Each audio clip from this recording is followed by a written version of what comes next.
অবশেষে পর্তুগাল পেল উজবেকিস্তানের বিপক্ষে বড় একটা জয় এবং এই জয়ের মাধ্যমে কিন্তু শুধু পর্তুগাল দল নিজের আত্মবিশ্বাস ফিরে পায়নি এবং সেখানে কিন্তু আমরা দেখতে পারলাম ক্রিস্টিয়ানো রোনালদোর সেই অনবদ্য কামব্যাক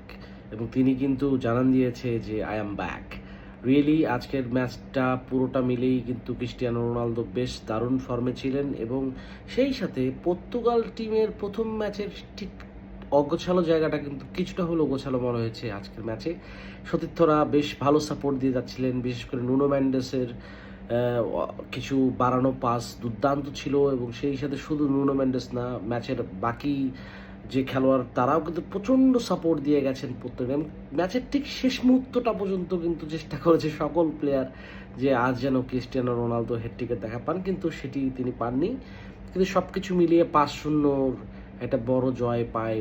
পর্তুগাল টিম এবং এর মধ্যে দিয়েই কিন্তু বিশ্বকাপে বেশ এগিয়ে গেল। প্রথম ম্যাচের ঠিক সেই ড্রর পরে আজকে 5-0 গোলের সেই বড় জয় পর্তুগাল টিমকে অবশ্যই আরও বেশি উজ্জীবিত করবে এবং সেই সাথে ক্রিস্টিয়ানো রোনালদো কিন্তু তার আত্মবিশ্বাস ফিরে পেয়েছেন আজ, যেটা কিন্তু দিনকা দিন বেশ ভয়ঙ্কর হয়ে যেতে পারে অন্য অন্য দলের জন্য।